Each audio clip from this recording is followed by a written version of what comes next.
Hello guys, thank you for coming to view my video.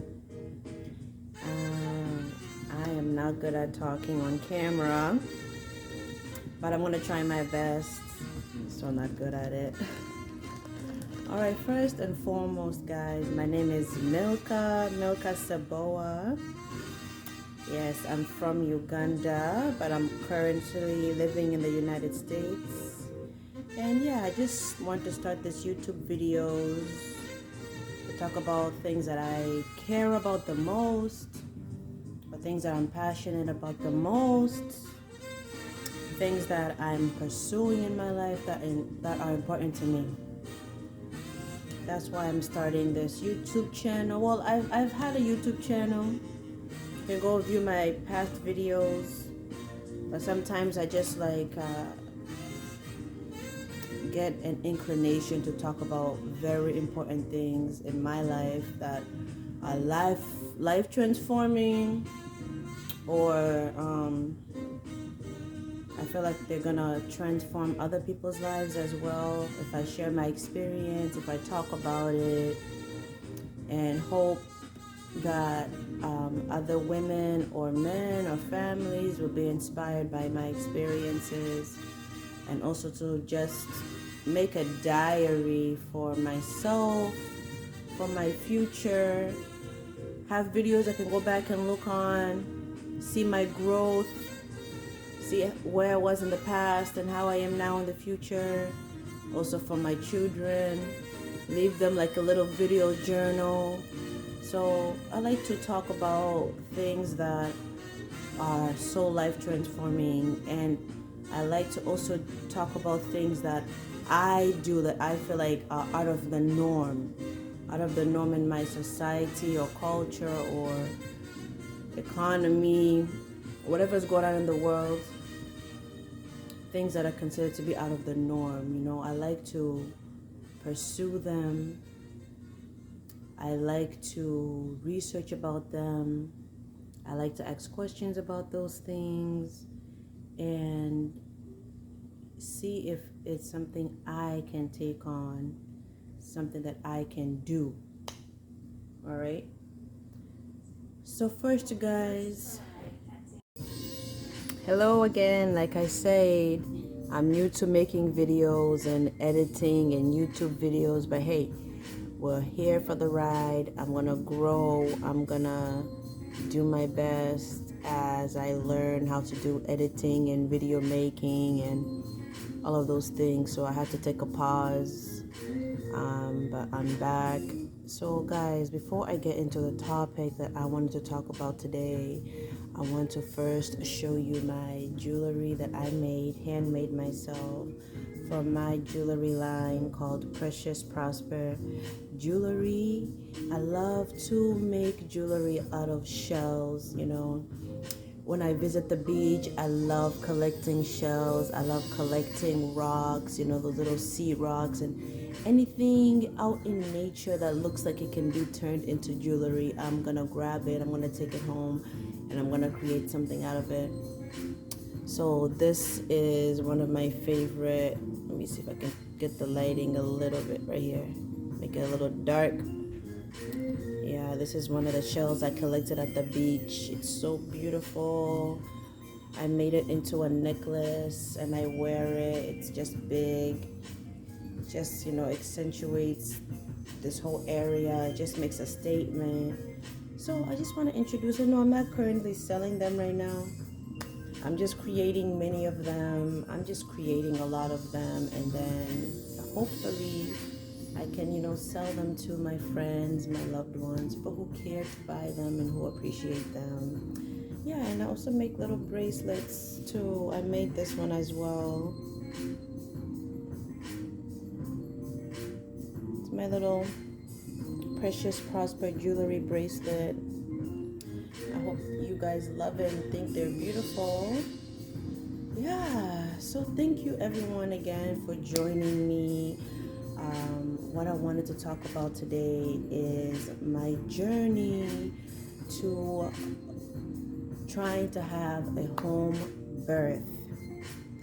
I want to have a home birth, meaning I want to give birth at home, in my house, in my bedroom, wherever it is going to be, my bedroom, in my bathroom, my living room, who knows, wherever it's going to be. But I was actually planning on doing it in my bedroom,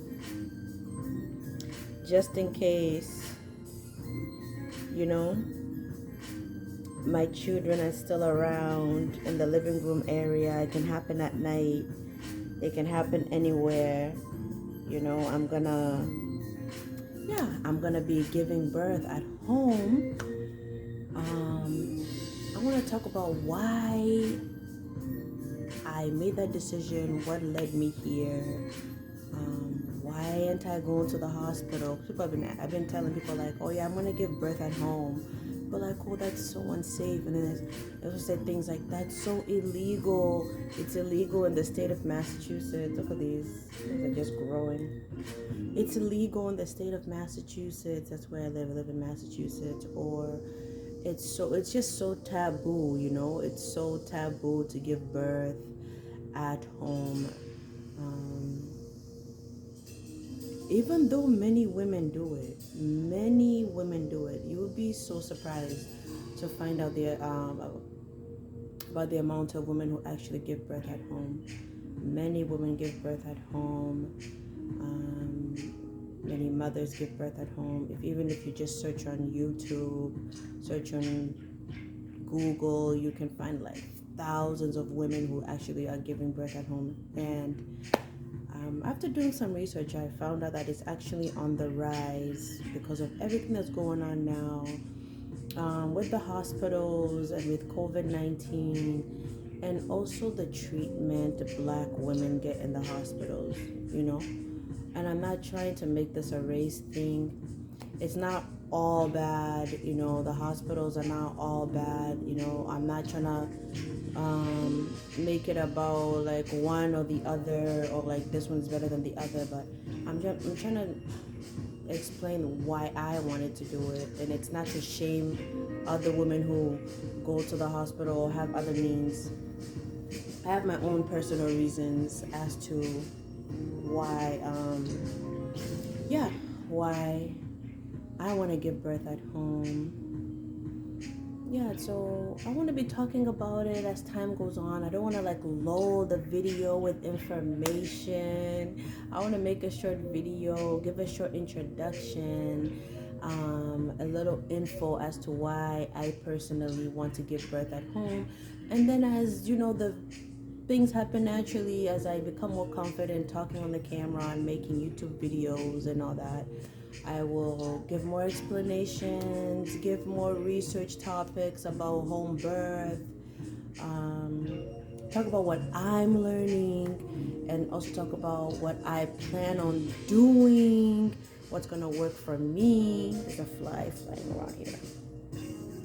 Talk about what's going to work for me, and talk about my personal journey, what led me here to give home birth, to have a home birth. Share my journey with you as I get ready to give, you know, to have my baby at home, and also the aftermath, what, you know, during, like, I want to share that experience too. You know, I'm going to share my home birth experience to those who really care to know. And then I'll share the aftermath, like what happens.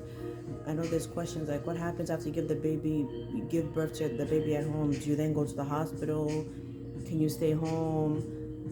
You know, there's like documentation. People ask me things about like the birth certificate process, like all those. There's so many questions, you know, like there's so many things to answer and think about before you decide to, you know, have a home birth. And I'm still learning. I'm still researching, and I haven't really talked to anyone about it. I want to research for myself. I want to learn for myself. I want to experience it for myself. So it's basically like something that I'm just taking it as it goes, learning as I go, growing as I go. So today maybe I can talk about what led me here to want to have a home birth, and then I'll just stop it at that, and then we'll talk about other things later on as time goes on. So yeah, what made me want, hold on, what made me want to have a home birth? I've always wanted to have a home birth experience. Always. Like, I always wanted to have natural births. I've always been a person who's just like not interested in like medicine and hospitals. I don't frequent the hospital at all. I don't even take my children to the hospital like that. I think ever since they were born, they've been to the hospital since maybe like 10 times and or less. 10 times is a lot. Okay, in 5 years, if you're counting the birth of my first son and then maybe the doctor's visits, it may be like some little sickness they had in like 5 years since my son was born, maybe I've taken him to the hospital 10 times, and that's including like all those things I just listed, which is really not a lot. Like, I don't really go to the hospital like that. I don't frequent the hospital like that. I don't like going to the hospital. I don't like being hooked up to the machines. I don't like taking medicine. I don't like consulting the doctor. I don't like consulting nurses. And I'm not saying that is bad, or people who do it, is anything wrong with them, or that I haven't done it. I've done it, and if things become so dire, I do it. Even I just recently took my son to the hospital because he had such a high fever, and it was something I just couldn't control at home, and I had to take him to the hospital to see what was really up with him. In the end, it was really nothing. It was just a fever. But I've always been someone who's just not, into medicine like that, or into going to the hospital like that. So I've always wanted to have natural birth, and try to see if I can have a home birth experience. With my first son, I gave birth to him at Cambridge Hospital. But initially, I was supposed to give birth to him at Cambridge Hospital Birthing Center. Yeah, so I was seeing a midwife and a doctor, and Cambridge Hospital in Cambridge, Massachusetts, they had the birthing ward, and then they also had another option where you can go give birth at a birthing center, which was more of like a home setting. Like, they set it up as if it was like your bedroom. Like, they had like a bed and tub. Like, it just looked like a home, like you're in your own house or in your own room. And the whole point was like to go in there, give birth, and then you stay for like a couple of hours, and then you go home right away. You're not hooked up to any machines. It's just 100% natural. Like, it's like way less medically inclined. Like, you're just there to literally push the baby and go home, if I can say it like that. So I tried that process. Like, I went to the birthing center, and my hopes and dreams were to like give birth naturally, because I was scared to like actually give birth at home in the beginning with my first son. I was scared, but like I got lucky when I found the Cambridge Hospital Birthing Center, and I was like, okay, at least I can still have like a midwife and have that help and that guidance, and and they gave me a doula as well, which is a person who's just like there to assist me and comfort me through the birthing process and through all of that. And she used to accompany me to all my appointments with my midwife and everything, which was amazing of her. But skip to everything. I was gonna go through the birthing center. I was gonna give birth at the birthing center. I was not gonna give birth in the hospital. So the day came. I was so overdue. I think I was like 42 weeks. I was so overdue. I was so tired and exhausted. And then the midwife was like, okay, we can give you, what is it? I'm just like drawing a blank. She was like, we can, I'm drawing a blank, you guys. I'm forgetting the word. induce. Yes. She's like, okay, we can induce you because you're overdue. And then, they were scared because the baby was in there for a long time. I guess I think of something like 42. Was I 42 weeks or something like that? Pregnant. And she's like, all right, let's induce you. I didn't know anything about induction. I was just following what my midwife was saying. I was trusting in her. I was trusting in the doctor. So I was like, okay. They explained to me all about it. I guess it's just supposed to bring on the contractions faster and open up, your cervix quicker than it would naturally. So I accepted it, and then little did I know, when I got to the hospital, when the induction process started in the hospital, they were like, okay, you're gonna get induced, and then after that, when the contractions become too much and the baby starts to make its way, you can move to the birthing center. And I was like, okay, yeah, I can do that. But then when they induced me, they also gave me some drug that they said was going to help me to relax. And by this time I was just trusting in the doctors, trusting in the midwife, like whatever they said. I was like, okay, I'll do it, because I was a new mom. That was my first pregnancy. I didn't really know what I was doing. Like, I was just trusting in them because they were the healthcare professionals. So whatever they say, whatever they told me was best for me, I believed them. And I'm sure till this day they really did have my best interest at heart. I'm not saying they didn't. They were just doing what they know and what they were trained to do. But the experience, you guys, I'm telling you, was horrible. It was one of the most painful experiences of my life. Very, very painful. Like, being induced was so painful. Oh my goodness, like those contractions were beyond. I think like when you're induced versus like 100% natural birth, I feel like the pain is worse. I don't know. I've never really, I gave birth naturally. Like, I didn't get an epidural. I was induced, and then they gave me some hallucinogenic medicine that like comforts you, that makes you like, basically it made me like high. What can I say? It made me high.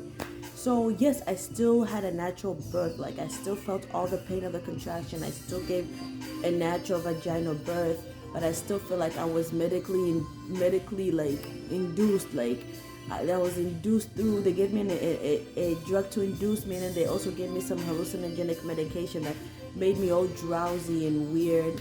And I felt like having all of those chemicals, all that medicine, all those liquids in my system just made the process all mashed up. Whereas if it was just natural, if I had just let everything happen naturally, everything flow naturally, let the contraction come on naturally, let the birthing process flow naturally, I feel like, yes, it's still painful, and it's still like, you're still going through all of those emotions and feelings and all that pain as you would. But I feel like the way I did it, with being induced and also taking that medicine, I feel like it was like, it made the pain worse, it made the experience worse, it made everything worse.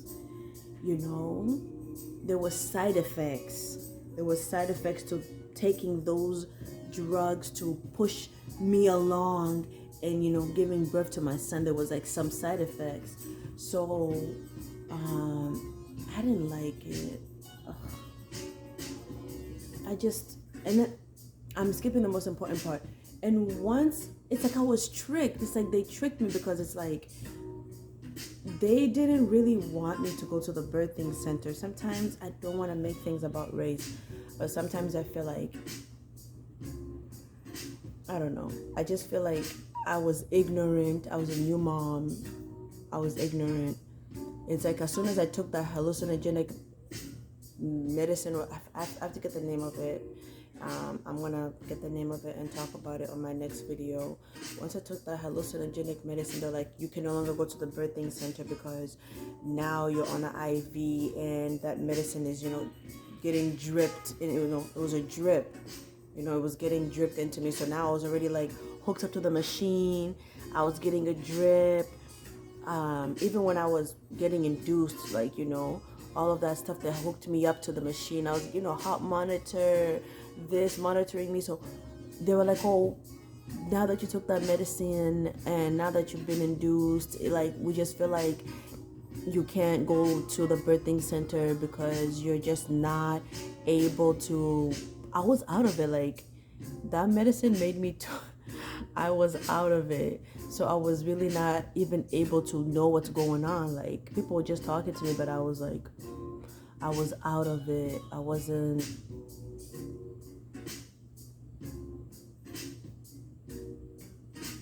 Loopy. Like, I couldn't even respond. So they were just came to me and they started having conversations with me about why I can't go to the birthing center, even asking me, can you make it to the birthing center? And I'm like, I was high. Like, I don't know, that drug is so dangerous for pregnant women. They should ban it. They should ban that drug. They should stop giving that drug to pregnant women or mothers who are about to give birth, because, like, seriously, and you never know what to expect. You just trust in the doctors and the midwife and the nurses.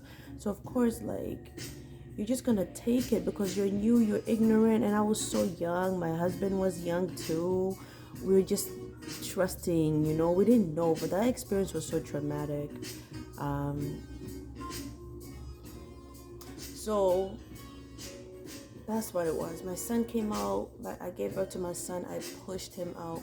And mind you, by the time that I did push out my son in the hospital, the nurses were around. They only came to check on the machines. Like, no one really checked on me like that. I was just lucky to have my doula that day. I had a doula, and she was with me. She was rubbing me down, massaging me, talking to me, giving me guidance. I was just so lucky to have that woman. And till this day, I'm always trying to call her, but she never picks up the phone. She was just there for me. Like, I had a doula, and I really want to talk about doula or doulas in one of my next videos that I'm gonna do. I know this video is so long right now. It's supposed to be 15 minutes. It's reaching 20 minutes.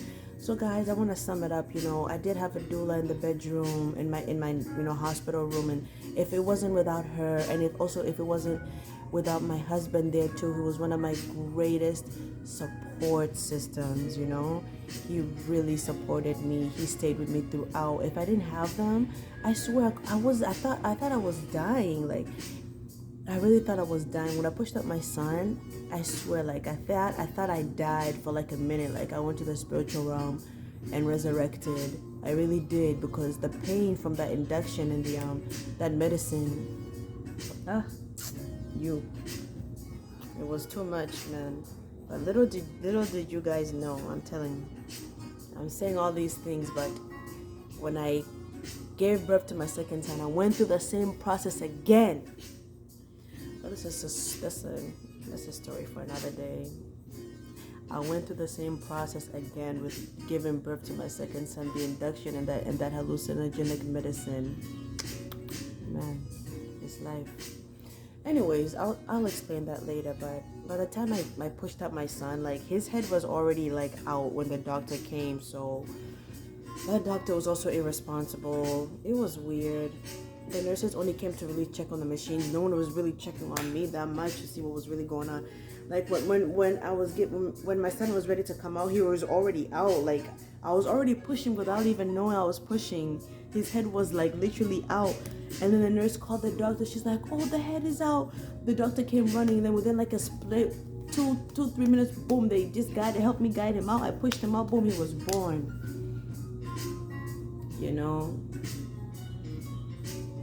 So I vowed from that day that, like, oh, if I get pregnant again, definitely, like, I'm not doing the hospital birth again. I'm gonna give birth at home, The second time came around when I got pregnant with my second son, and I became a coward. I did become a coward. I didn't learn the first time. I was scared. I was supposed to, do the home birth experience again. And, my husband would tell you, like, I've always been trying to do home birth. Like, I've always been into all of that. Like, I was going through some things in my life personally. Like, when I got pregnant with my second son, I just felt like I needed a support system. I wanted to give birth at home, but I didn't have that support system. I'm like, you know what? Let me give the birthing center a second chance, because I was like, you know what? It was my fault because I was less experienced. But the second time around, like, I'm gonna be more experienced. I'm gonna, do what I have to do. I've learned from my first pregnancy, my first birthing experience. So I'm like, let me give the birthing center at Cambridge Hospital a second chance with my second pregnancy. And things did not go well with that the pregnancy went well, but the birthing experience again at Cambridge Hospital, that's a story for another day. So that's the first part. I've always wanted to I've always had that inclination that I have to give birth at home. There's something that you have to do. There's some things that God instills in us that we have to do, but we keep on running from it and running from it and running from it. But it comes to a point where you can't run anymore.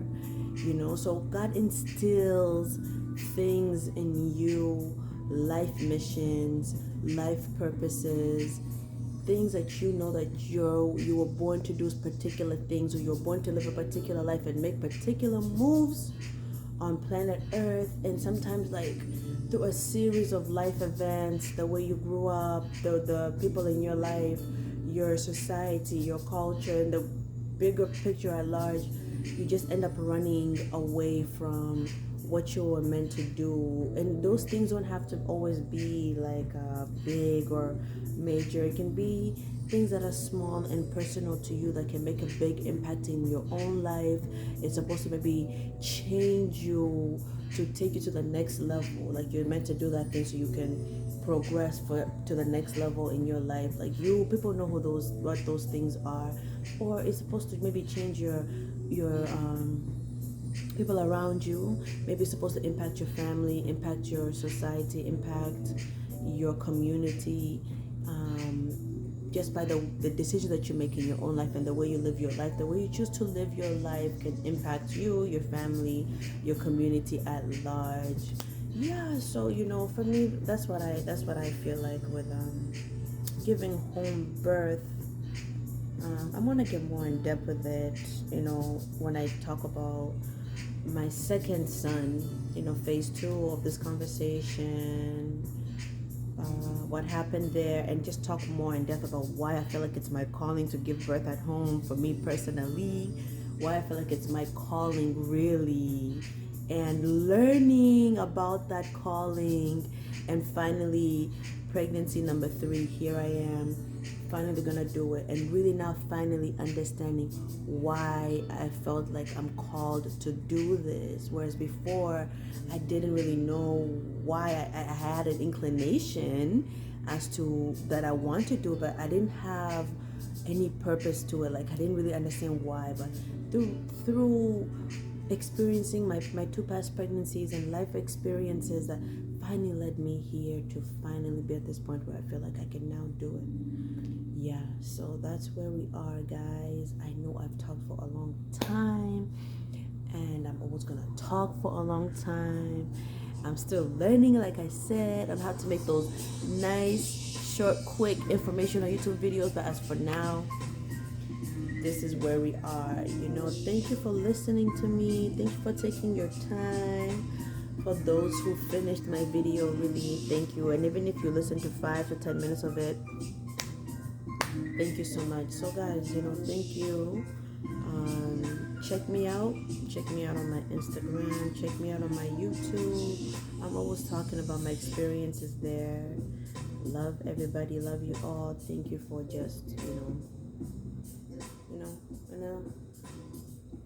I'm just happy to be here. And I love my children. I love my family. And this is for them. This is for my children. This is for my family.